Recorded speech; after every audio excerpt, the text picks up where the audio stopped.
Ladies and gentlemen, it is finally time to get the show back on the digital road. Opening weekend is now finally upon us, and we have got a delightful game to get things going. The LA Thieves going up against Minnesota RØKKR.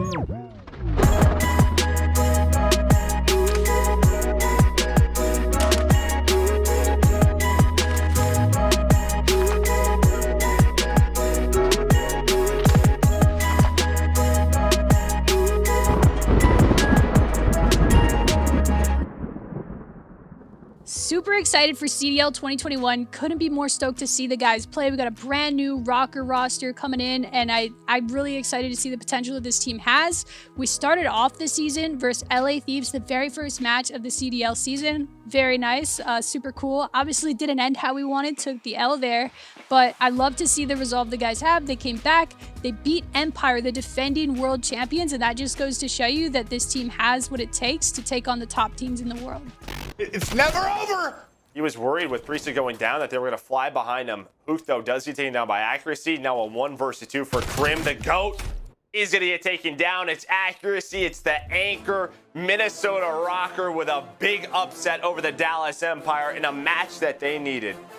What did Chris say the top two teams were last episode? He says that they were Optic and Empire. RØKKR beat Empire, and I think Chris, to your point and kind of all of our conversation a couple weeks ago, RØKKR is exactly who we thought they were. They're a team that are going to be good at S&D, and their work ethic is always going to be the scary part about them. I feel like they have 4 well-rounded players. I mean, I gas these guys every single time I come on this podcast. Shortly after the match against Empire, we heard there was a winter storm headed the guys' way in Dallas. Now, we're used to that sort of thing here in Minnesota, but I don't think the players were quite prepared for what was coming their way. Like when it first started snowing, I was like, all right, it's gonna be fine. Like I didn't think the power was gonna go out. I'm from Colorado, so like, you know, just like a few inches of snow is not gonna do much. Woke up the next day, power's out. We're like, it'll come back on eventually during the day. We're chilling. It didn't come back on all day and all night, and we don't really buy groceries because we just order food every day. So we were stuck like eating whatever we had there. I was eating PB&Js and chips. Austin was eating Trulies and bread. So it was a pretty funny experience. And it was like freezing outside. For some reason, like where my setup is, the floor was like extra cold. It was like way more cold in my little office area on the floor than like all other places in my apartment. Then 2 a.m. hits, power goes out. I'm like, okay, it's like a rolling outage like they said they were doing. And it just didn't come back on for the next like 4 days. The next day we woke up, power was still out, and we're like, all right, yo, phone's about to die. Power's still out, we can't even order food. We gotta get out of here. So we gathered the troops, went down to Dylan's apartment, woke him up. It's like 6 a.m. right now. Pretty cold out. Oh my God, it's like 48 degrees, I think, in my apartment or something. So let's check. Sheesh.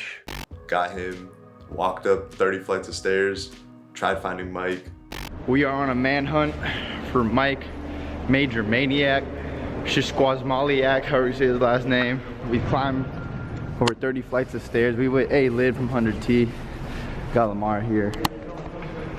We just went to his car. He's not there. We're hunting all over the building. Mike wasn't there, or he was asleep, so he didn't hear us banging on the door even though I was knocking hella hard. So Mike's MIA, everyone's phone is dead but mine. We're in the darkest hallway in Texas. No look at this. I have my light around my neck. Peep. Bro, this does look like we're in a movie though. But yeah, we in the Grudge. We in the Grudge. What's that movie? Annabelle? You see someone like run, stand at the end of the hallway and then run away. Oh hell.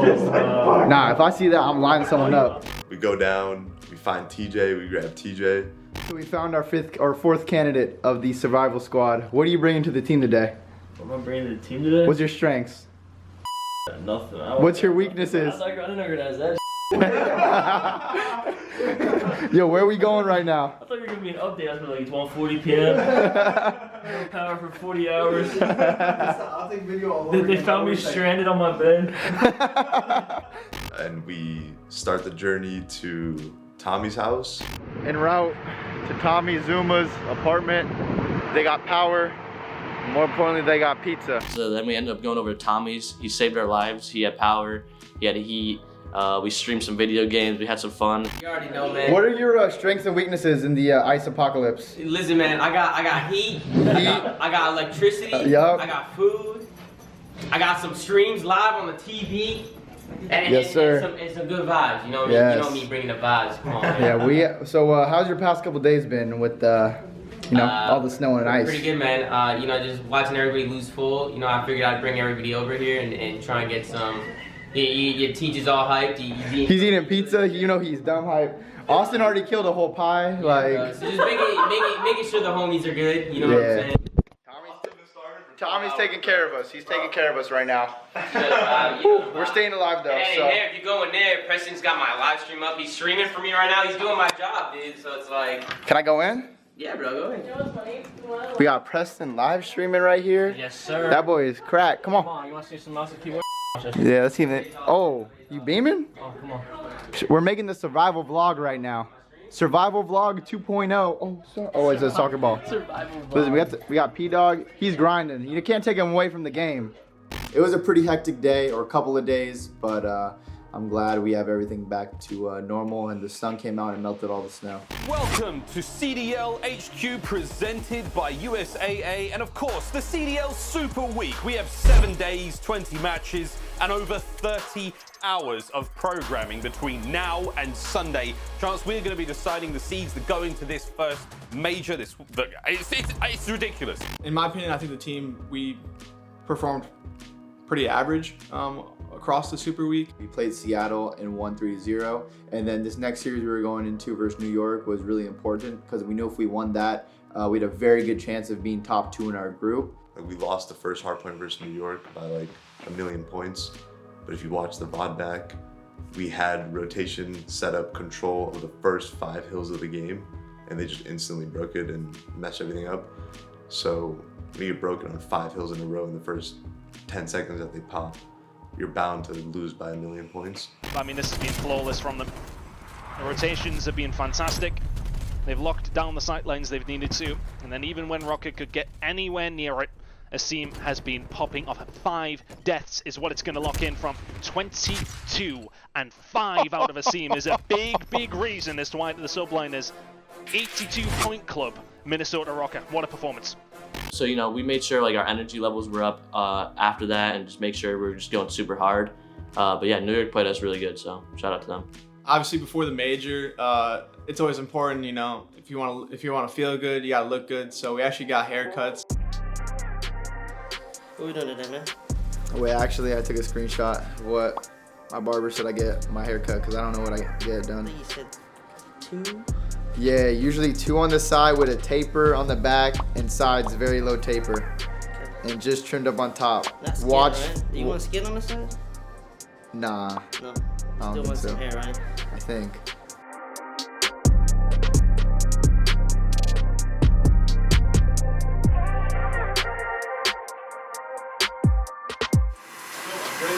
We got this apartment for one thing and one thing only, to get haircuts. I still got hair in my apartment from the first time. Oh, you can't get me on camera before I get my haircut, brother. Hat only. Why you sit down, bro? I sit down all day, bro. Nah, wait, we literally do sit down all day. Like, I lose full because I sit down all day, then my back hurts, and I'm like, do I just stand up in my apartment or go lay on the couch? Good try. He's asking to get my beard now. You got little fuzz. Yeah, see, it's coming in. Mike was saying he was down for some jetpacks. Who? You. Yeah, I'm down for one more, bro. Yeah, I'm down for that. Before I'm too old, bro. Now, AW was the best for the characters. Like, the characters were sick in AW. Like, the reactive cameras were godlike in BO3, but they don't do those. The characters were godlike in AW, they don't do those. They had, like, clowns. They had, like, fish and, like, the candy suits. Like, they had the craziest suits. Yeah, Halo 3 was... I like it. We're good, we're saved. Is that short enough for you? Yeah, yeah. Thank you, Jamie. You're the GOAT. Come on. Yes, sir.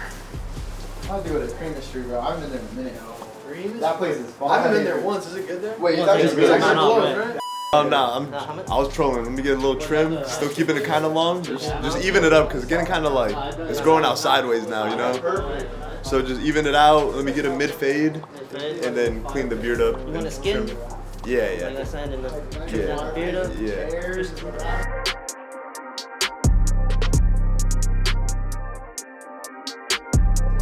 Look, all you need to know is you get a fresh fade, you get 15% extra auto aim.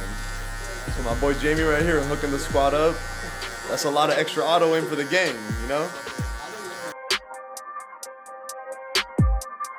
It's alright.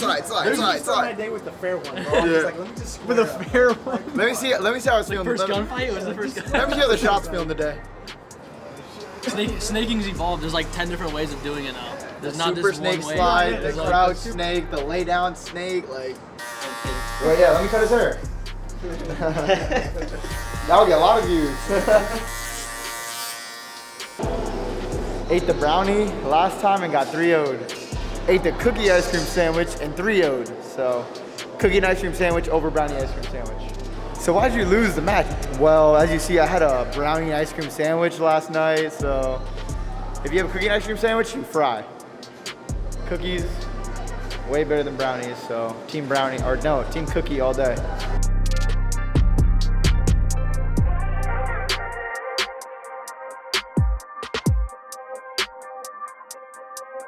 Cookie Monster with light whip and a regular Cookie Monster with regular whip. Yes, sir. Oh, it's literally freezing. Open the door. You got in there, bro. Cookie Monster with Oreos, chocolate chip cookies. Dylan got everything in there. He got the whole chocolate sauce. He said, give me one of everything. He said, let I me mean, get brownies, team cookie or team brownie? Come on, man.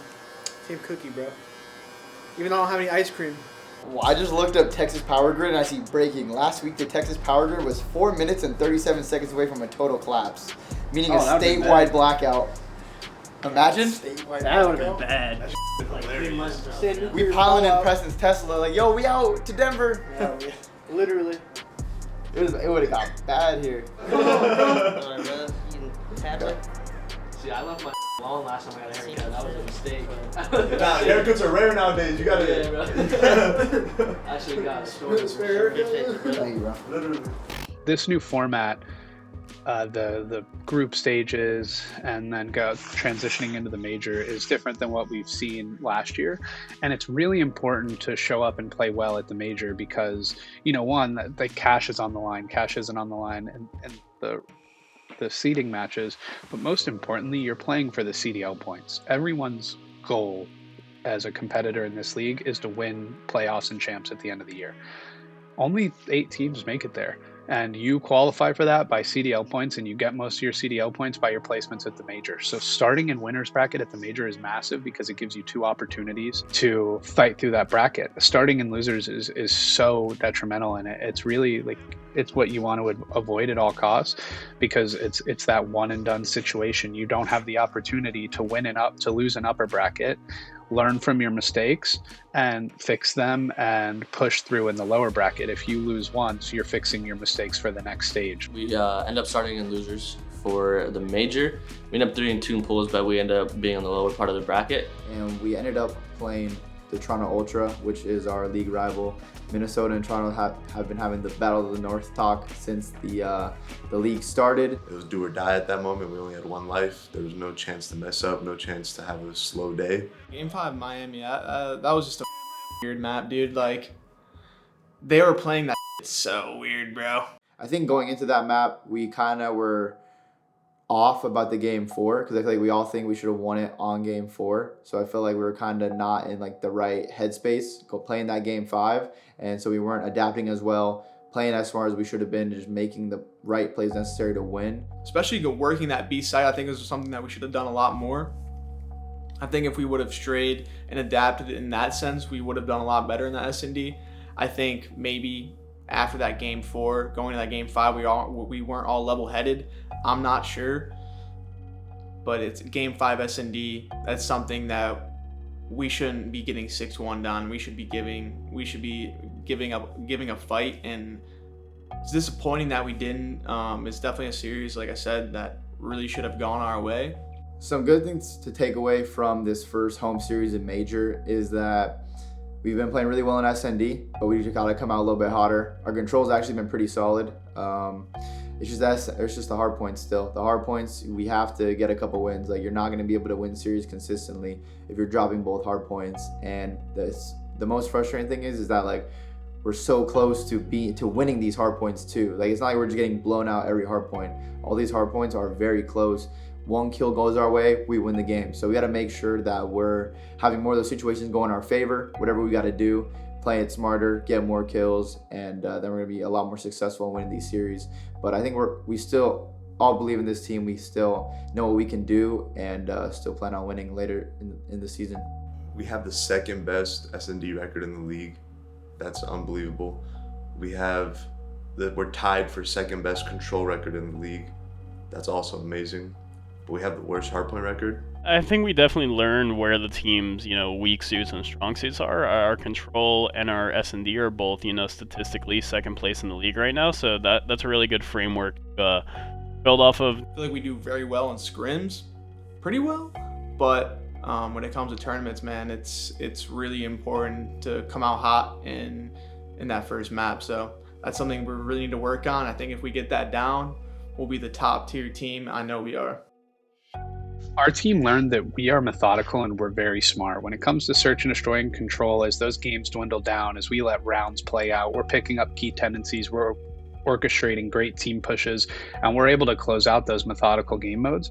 I think we're also learning that in hardpoint, sometimes it's okay to be less methodical. Sometimes, pushing up a little quicker than you normally would is for the better. As much as you'd like it to, practice never plays out the same way matches do. It's been like that this year. It was like that last year. It's just how Call of Duty is, right?